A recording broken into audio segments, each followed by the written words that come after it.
Good morning, friends. Welcome back to the channel. It's a beautiful day here on the homestead, although a very cold one.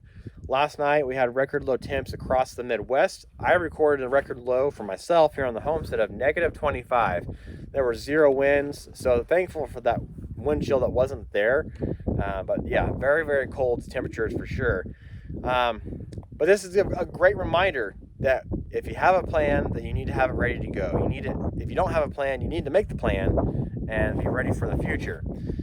A lot of people are experiencing this weather in different ways. Fortunately for us, we have a very efficient home. We have, a beautiful piece of property where I can pretty much do whatever I want to do on it. Our future plan is to have a backup propane ran generator that will tie into our grid that will, power our house and hopefully the shop that I'll go here eventually. But right now, I have no backup plan in place. 10, 15 years from now, I might go solar, invest in a solar array system. I've got plenty of place to put the system, but it's not an option right now. A lot of people don't have a plan, period. I came out here today, I'm with the tractor. It was a hard, rough start for the tractor this morning, but it finally got it. Like I said, it's -6 out right now. And came up here to get the generator, make sure if I need it, I can use it. Unfortunately, being all bundled up, I can't get a good enough, quick pull on the generator to start it. I wish I had an electric start. Unfortunately, I don't have that. Eventually, I'll have a nice, mobile generator that I can have a remote start with. But the one I have now is a Champion. I think it's 4,500 watt, running watt generator. And so that would be enough to, power my fridge, power my water well, and that's pretty much all I really need for my house to be able to live. That is the big thing. Living in the country, while I'm still on the grid and I have propane, I still need electricity to get water.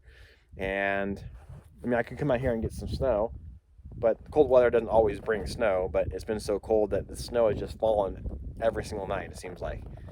And so having that plan is extremely important. So I'm going to go ahead and get the generator hopefully started here after a while to have the possibility to have a backup for my home. I've got a propane fireplace, I've got propane heat, otherwise I got kerosene, so I'm taken care of. I'm worried about those who don't have a plan, those who aren't ready for this kind of weather, those who don't have warm weather gear, although they've been told time and time and time again. Local energy providers, not so much where I live, but in other places in the Midwest, are requesting consumers to cut their energy use, to conserve energy, to turn down their thermostats to 50, 55 degrees, put on a couple extra layers of clothing, and to not open businesses that consume large amounts of energy. I know locally, all the large manufacturing plants that we have here are they've cut all their workers a couple days of vacation here because of the cold. If energy providers are warning that they're going to have increased energy costs, it only makes sense to not be in shop that day, right? I do have a couple friends who own very large corporations, and they have taken a couple days, given everybody vacation days, paid days off because of this. It only makes sense.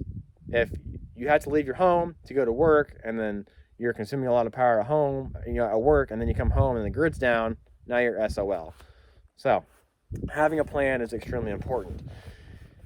And that doesn't just go towards energy costs and energy use, but everyday things.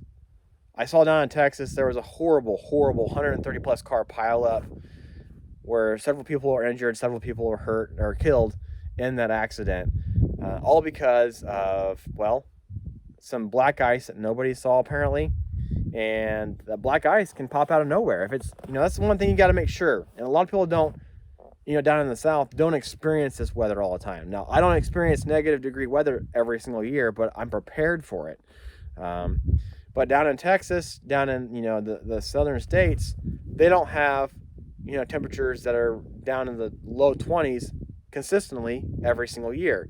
So we had, all these semis and cars that were just driving full speed, ran into a patch of black ice, causing a large accident, causing people to die and get hurt. Like I said, horrible situation, but how could that then, curb? Well, look at the temperature outside. Is it below freezing? Okay. Is there a possibility of black ice below freezing? Absolutely. Is there any kind of moisture in the air? Is there fog in the air? Fog, freezing temps, black ice, they all go hand in hand. We experience it here in the Midwest. Here in Kansas, I see it all the time. Actually, well, 2 weeks ago, we had an entire week where it was low-lying fog for literally a week. And it was annoying because the sun, you couldn't see the sun. It wasn't cloudy, it was just foggy. And that created a lot of black ice on the road, and there was a couple accidents because of it. But a lot of the people have enough sense around here not to run 70 miles an hour on the highway if it's below 32 degrees and it's foggy. And that's another thing. If it's foggy out, don't run with or if it's icy out, but if it's foggy out, don't run with your cruise control. Don't run in full speed. People don't take heed to these warnings. And, well, I guess when it happens, it's a learning experience for sure, and a learning experience that you may never recover from. So having the plans, implementing your plans, especially in times like this, is extremely important. So I'm going to go ahead and get my generator down to the house, hopefully get it started, shed my heavy jacket here, go down there, get it going, just in case I need to tie it into the house. Right now I don't have a cutoff for that, but I can still go in and tie it directly to my water well if I need to. I've got my ways. But until the next one, keep calm and carry on, guys. Stay safe, stay warm, and I'll see you around.